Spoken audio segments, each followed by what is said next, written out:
Okay, welcome everyone to the next installment of our talks in the Critical Border Studies speaker series.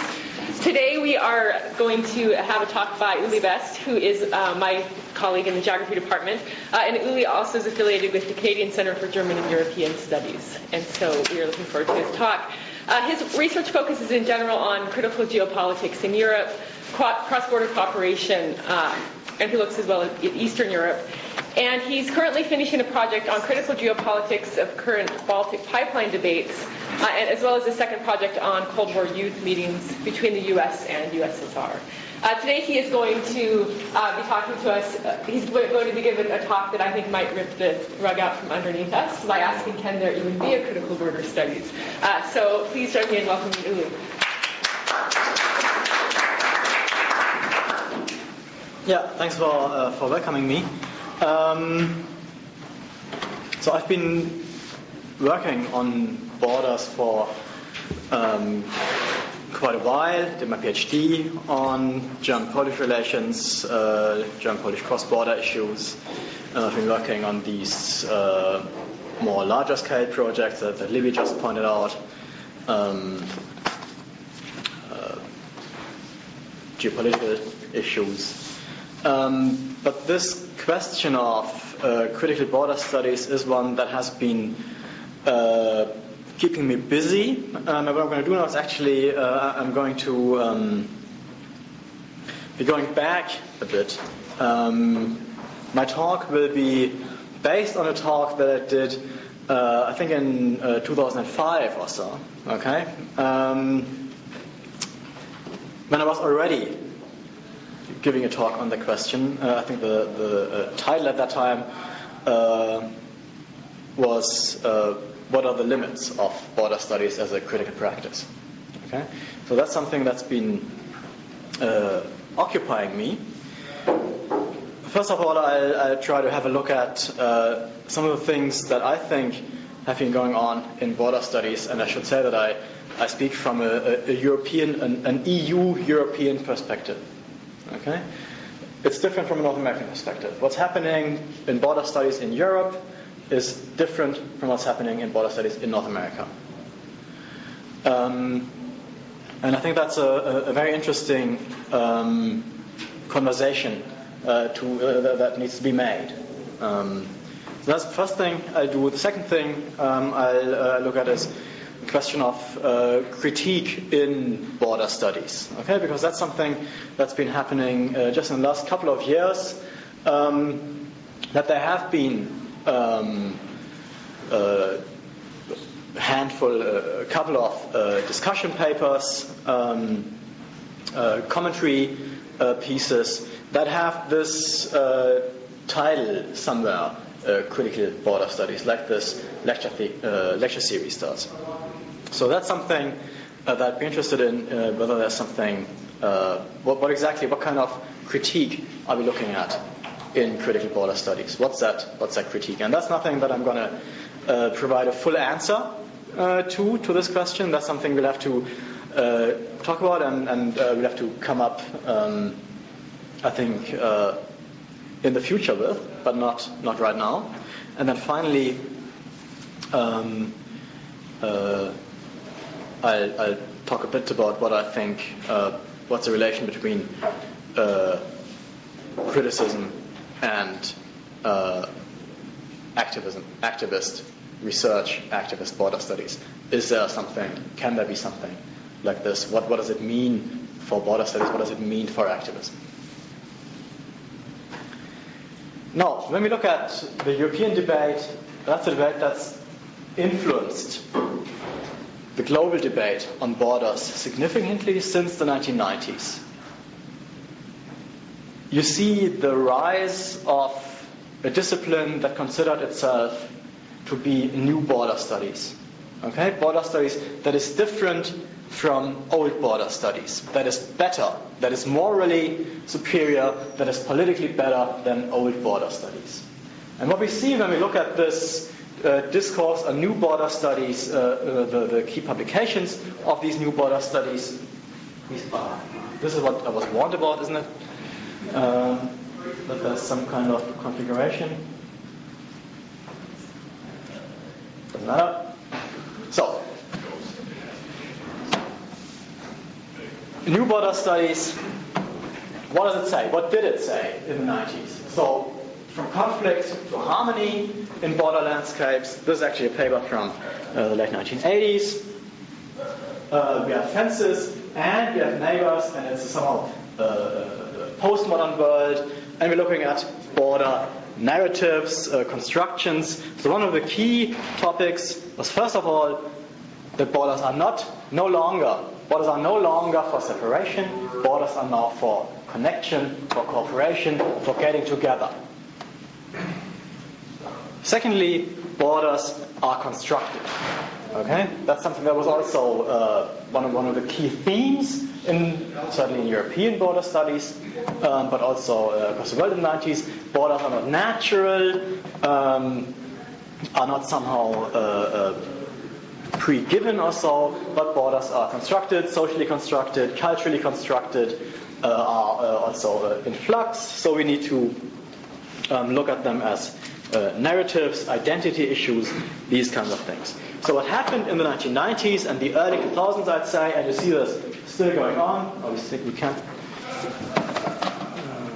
Oh yeah, it's fully working. Okay. You see this going on is that some kind of consensus developed in the 1990s, and I think the screen is a bit too small. From another perspective, you might not call it a consensus, you might call it a rule. Okay? You might say there was a hegemony. There was a hegemonic discourse in border studies that said this. And it said the same things all over. Okay? A border has separating qualities and is a contact area. In the 1980s, Donald and Wilson, in a key paper, international boundaries, physical contact between states, and they afford opportunities for accord and discord. Not only do they separate groups and communities, but also they mediate contacts. Unifiers and dividers, 2002. More than ever before, also 2002, borderlands become harbingers of international cooperation and a possible post-nationalist order. Okay? So borders are becoming good. Okay? They used to be bad, they're now good.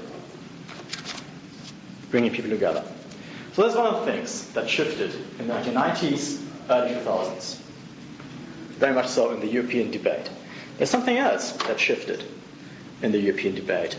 And that is that all of a sudden you had quite a large number of fairly well-financed projects, research projects, looking at borders within border studies. So these are 3 projects from what is called in the EU research funding program the 5th framework from 2003 to 2007 or so. So the 5th framework program had quite a variety of specific programs, of specific projects, funded, all of them in the million euro range, to look at borders. And these were all transnational consortia, so a set of universities cooperating, 5, 7, 10 universities cooperating, having smaller projects within their departments, all working on one theme, be it border identities, be it the external border of Europe, lines of exclusion as arenas of cooperation, be it the European Union as a mediator in border conflicts. And you can also see that obviously all these projects also had their own logos being made for them, okay, which all look remarkably similar, I have to say. Never mind. If you look inside these projects, what's going on inside these projects, this is a quote from the Border Identities Project, and Meinhof and Gawashinsky, the 2 of the key people in this project. They write that research into these border identities is particularly important at a time when political projects, planned enlargement of the EU, are working towards cross-border cooperation and integration, and when globalization also challenges conventional meanings of borders. And then the research, so a different paper, but same authors, aims to identify the nature of conflicting identities and also to identify and advise on effective policies for integration, social cohesion at the regional, national, transnational, and European level. Okay? So again, borders, cohesion, cooperation, avoid discord.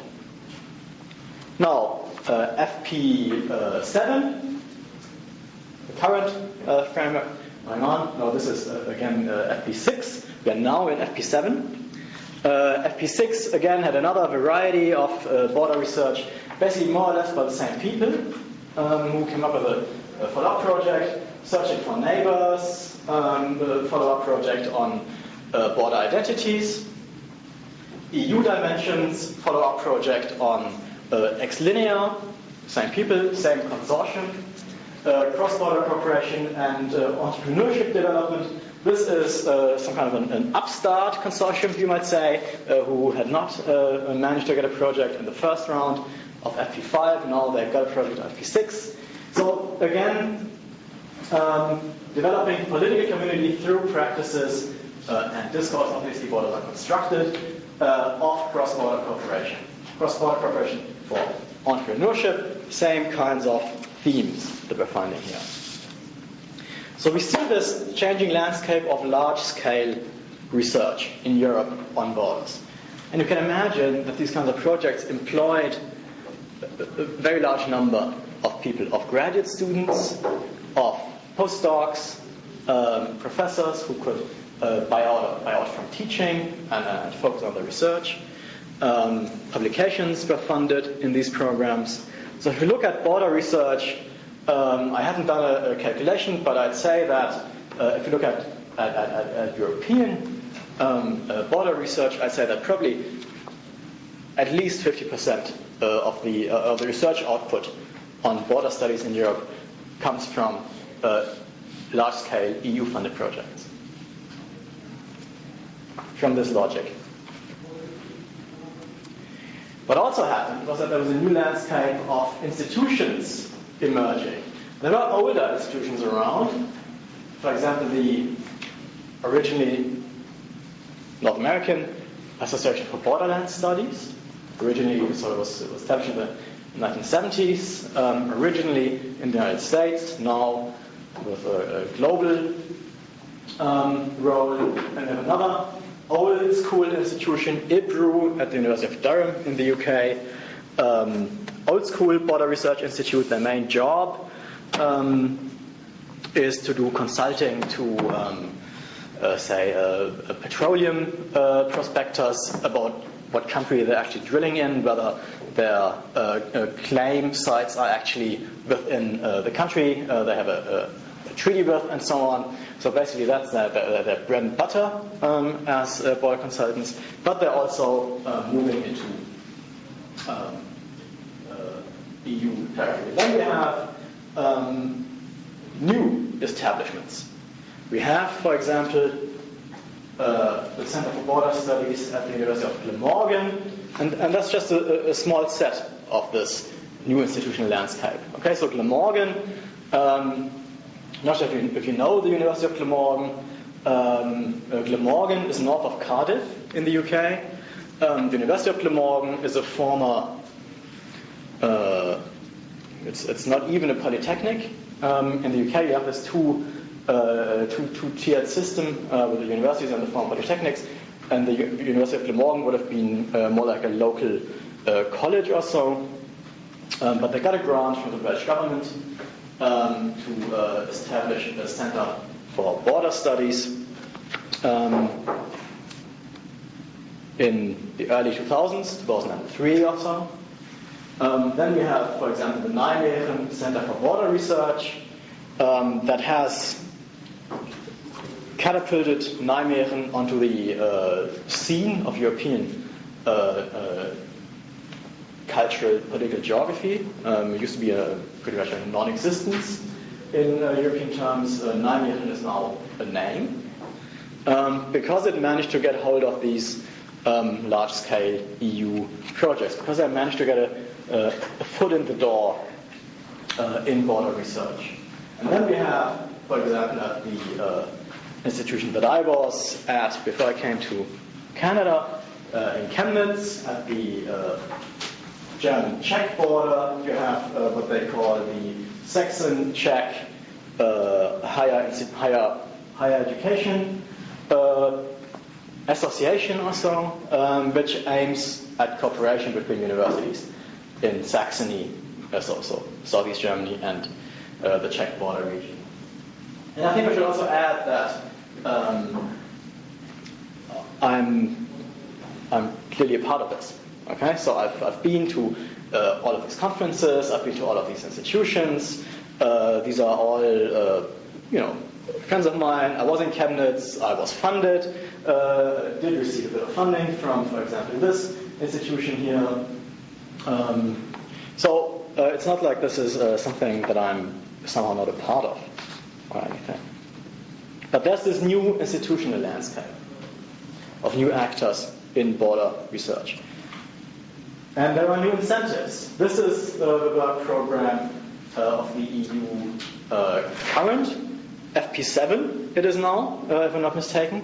So the seventh research framework program on the theme of cooperation.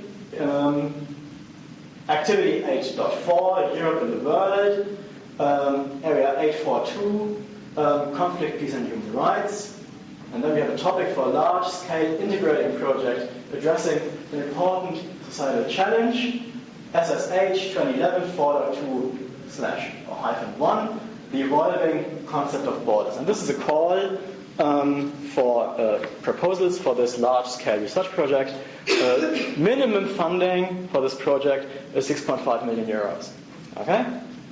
Minimum funding. That's the minimum you have to apply for. Okay? If you ask for €1 million, you're not going to get it. You need to apply for 6.5 million. So the idea is that this is an important societal challenge, and everyone in Europe working on this topic should get together in this project, more or less. Everyone who's got something to say, at least. All right. And this, hang on. Don't worry about it. So this challenge of cross-border cooperation is then described at some more detail, some more details being given about how to apply and so on. Here's another example from this new set of institutions that is directly derived from EU funding, EU cross-border funding. EastBoardNet, originally a British-centered, Manchester-centered network, and I've also been at one of the conferences, so again, I'm not in any way removed from this. If you look at the website, this is the website of EastBoardNet, but it is presented as the home website for Cost Action ISO 803. Okay, that's what it says. You go to EastBoardNet.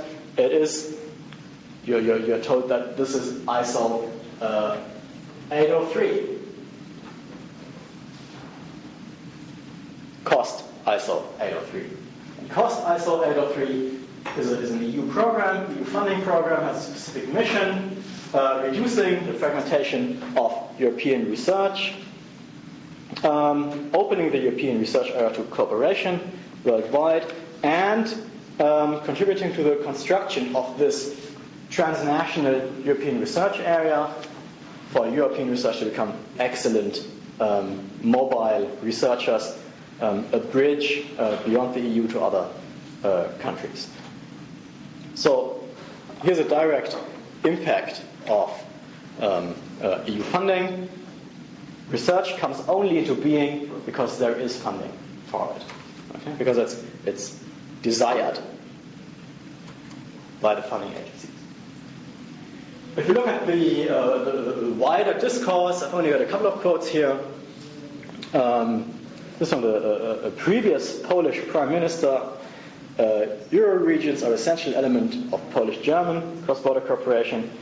They bring local communities closer together, overcome social prejudices, and foster economic growth.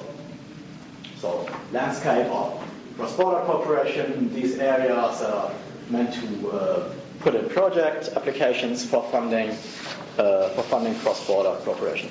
And in the media, this discourse on how borders are now only good for cooperation, how it's all about getting together, connecting, and so on. This has already become so obvious that there are already satirical comments on this in the press.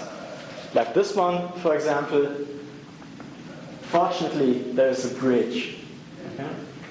Like we also saw in the COST program, in the COST research program, that this program is meant to be a bridge to something else. Okay?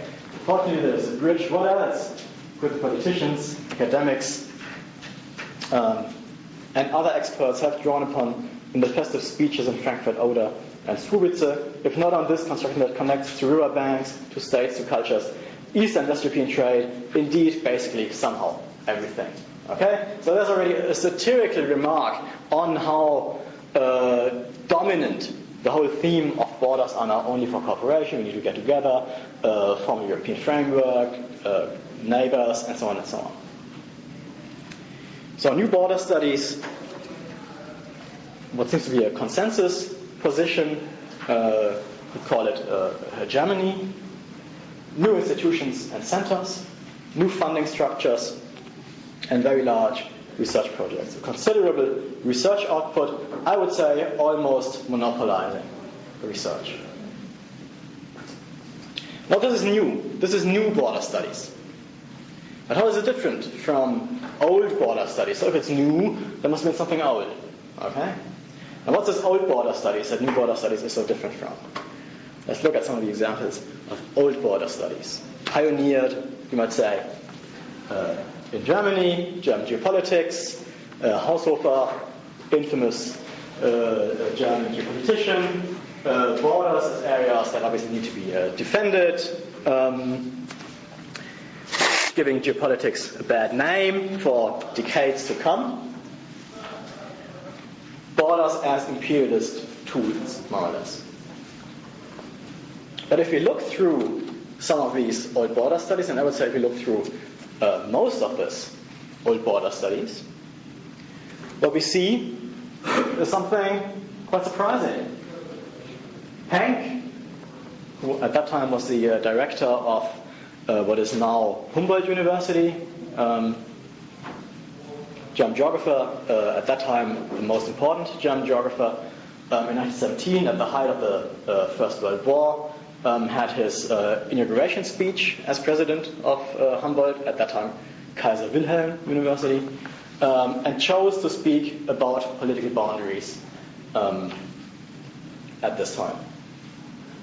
And he said that with a grateful heart, their gaze hurries to the borders of the empire, protected by our armies, and beyond the borders, courageous troops fighting victoriously, not so much longer, for Kaiser and Empire, as well as for our whole national existence. There stands the flower of our male academic youth. Theirs is a salad full of hope and confidence. Okay, so seems to be classical imperialist fighting, borders as outposts, aggression, and so on. But if you look a bit further, what Pank tells us is that border protrusions, to us Germans, always appear more as areas of contact than of friction. The wide-stretched incursions of our colonies have always appeared to us as means of a peaceful permeation. But the other states view them as sally gates, as they have contributed not little to disquiet our neighbors. Okay? So we are all for peace, borders are actually for peace. Yeah? Even if we're actually just fighting a war, nevertheless borders are actually for peace. If we look further, if we look at Curzon, British Viceroy of India, 1905, wrote on borders, a classic in border studies, political geography, on frontiers, it's called. And he writes that the evolution of frontiers is an art rather than a science, so plastic and malleable are its forms. The general tendency is forward, neither arrogance nor ignorance any longer supreme. Precedence is given to scientific knowledge. Ethnological, topographical considerations are fairly weighed. Jurisprudence plays increasing part. The conscience of nations is more and more involved. Frontiers which have so frequently and recently been the cause of war are capable of being converted into the instruments and evidences of peace. Okay? So if you look through this, it seems like there was already a new border studies at that time. So the old border studies must have been something even further back. Okay, I'm not going to go further back, don't worry about it. But certainly it looks to me like old border studies had pretty much the same themes as new border studies does. So in old border studies, borders divide and connect, but V, Germany for Penck, Britain for Curzon, the EU for European Border Research, connects. Border research tries to scientifically manage borders, mediate, reason. Borders are becoming borders for peace, but what we know is that these geographers did indeed work in the framework of imperialist struggle. They were indeed fascists. Not all of them, Germans only were. New border studies, borders divide and connect. Borders tries to scientifically manage borders, contribute to policy solutions, mediation. Borders are becoming borders for peace. But we're not really sure at the moment whether borders are in the service of something. Not imperialist anymore in the EU. So maybe this is the only part of our spreadsheet here that we have to change, but I wonder whether we have to. So this is, I would say, how old border studies connects to new border studies. And if we look around border studies, there are a couple of positions emerging that try to classify border studies as critical border studies. So what's critical about it? What's critical in border studies? And I think the first thing that is immediately apparent is that there's, in these approaches that I've just outlined, there's no clear conception of why they would be critical. Some of them probably wouldn't consider themselves as being particularly critical. Some of them maybe would, but it's certainly not explicit.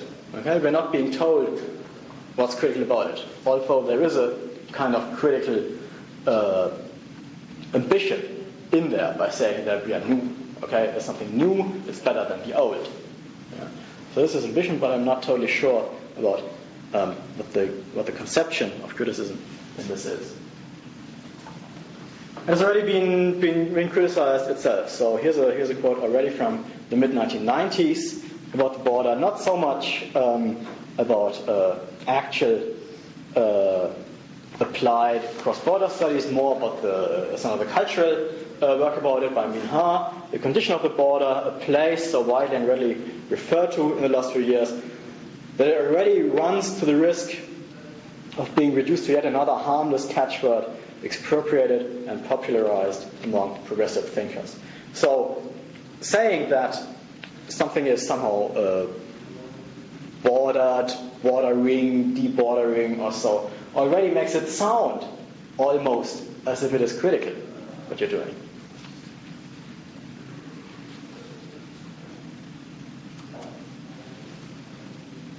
And then we have a couple of contributions that actually take their starting point with this question of critical border studies. From 2009, a paper by a larger group of authors who got together in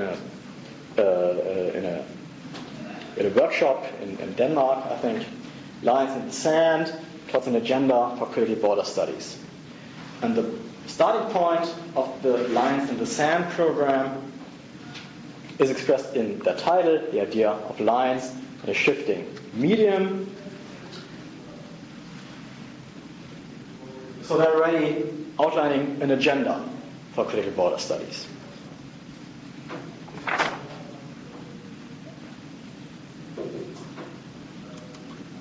It's time to revisit the idea of the border in a very general sense, together with a host of cognates, territory, space, inside, outside, network, region, periphery, margin, lines, threshold, and so on.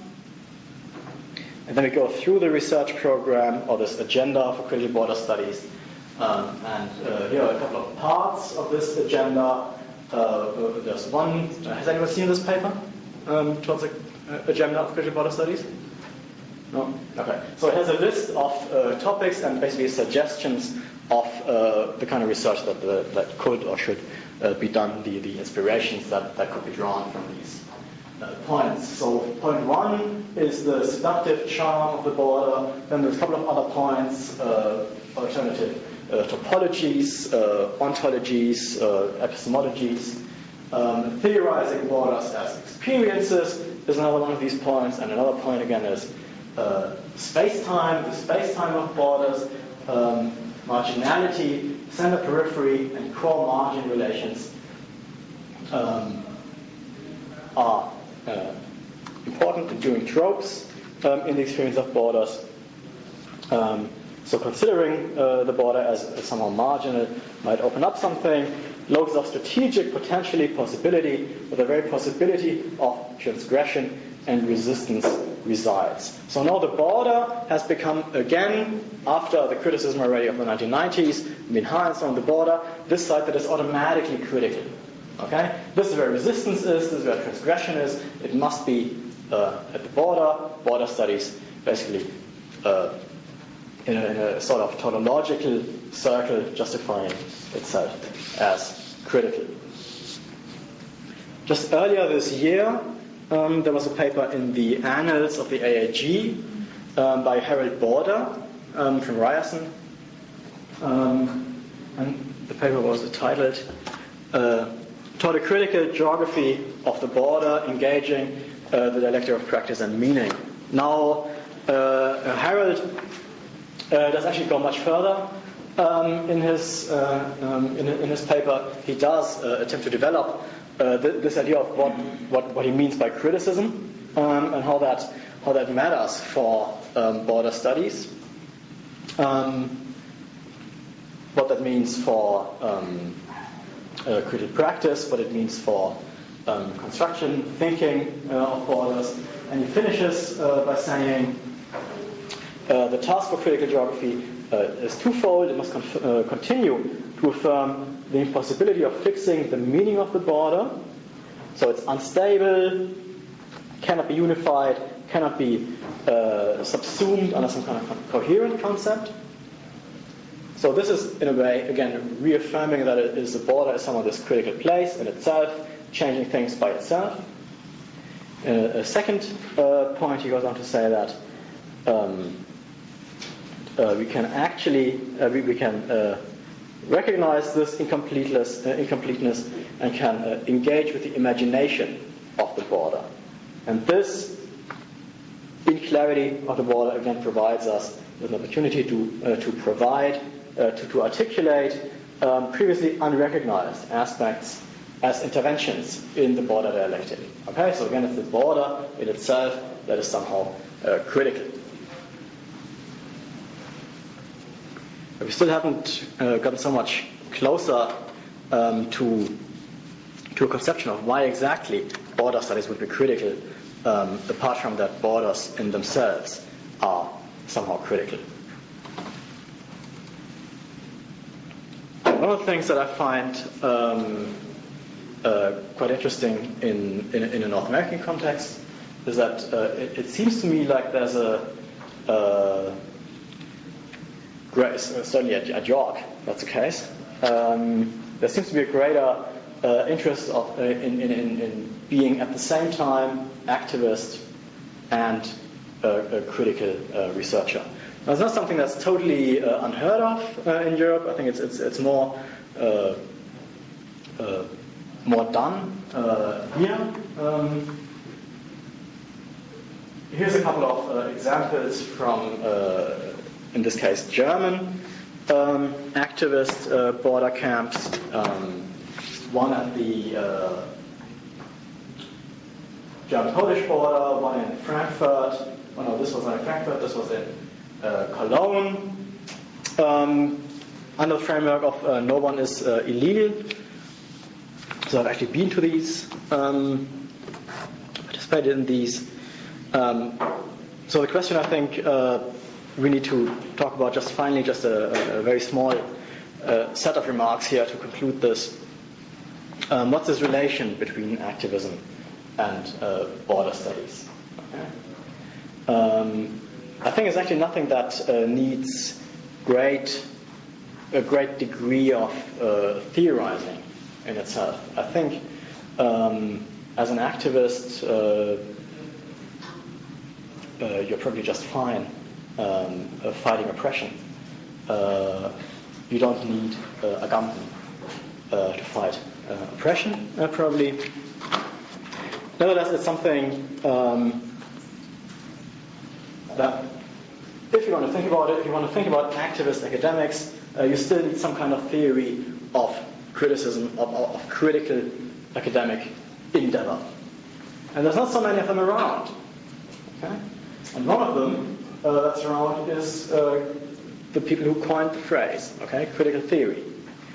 It's around, so what was their conception of this link between activism and academic work? What would that mean for border studies? And what we read there in Horkheimer's originated in 1937, so we must add there is a human activity, and that is research, that has society itself for its object, and the aim of this activity is not simply to eliminate one or other abuse, but regards such abuses as necessarily connected with the way in which the social structure is organized. It itself emerges from the social structure, science, critical science, that is. It emerges from the social structure, but its purpose is not, either in its conscious intention or in its objective significance, the better functioning of any element in the structure. On the contrary, it is suspicious of the very categories of better, useful, appropriate, productive, valuable, as these are understood in the present order, and it refuses to take them as non-scientific presuppositions about which one can do nothing. So what Horkheimer does, what critical theory does, they draw a fairly clear line between aiming at improving things, even if it's just tiny, minor improvements, and critical research. Critical research criticizes everything. Okay? It does not aim at tiny improvements. Now that's quite a bit of ambition in there, obviously. But activism aims, in many cases, at tiny improvements, and it's good that it does, because that's very much needed in most cases. Okay? So these tiny improvements in the functioning of society, these tiny abuses need to be bettered, obviously, but critical science has to criticize society. And first of all, critical science, critical border studies, I would say, has to criticize border studies. Okay? So the topic of critical border studies is to criticize border studies in its role in society.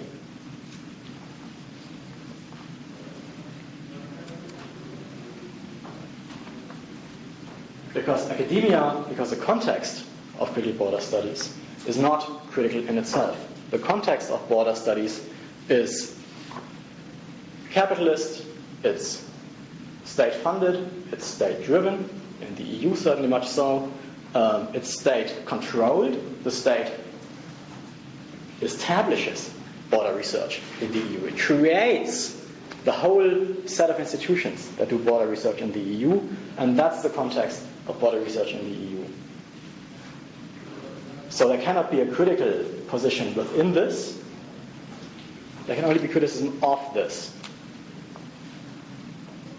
So it can be critical border studies, a critique of border studies, of its academic setting, and a wider critique of society.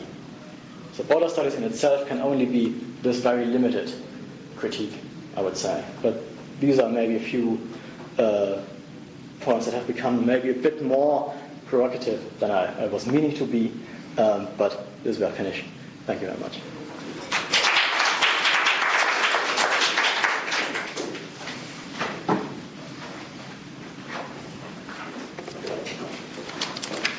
We'll open the floor for any questions.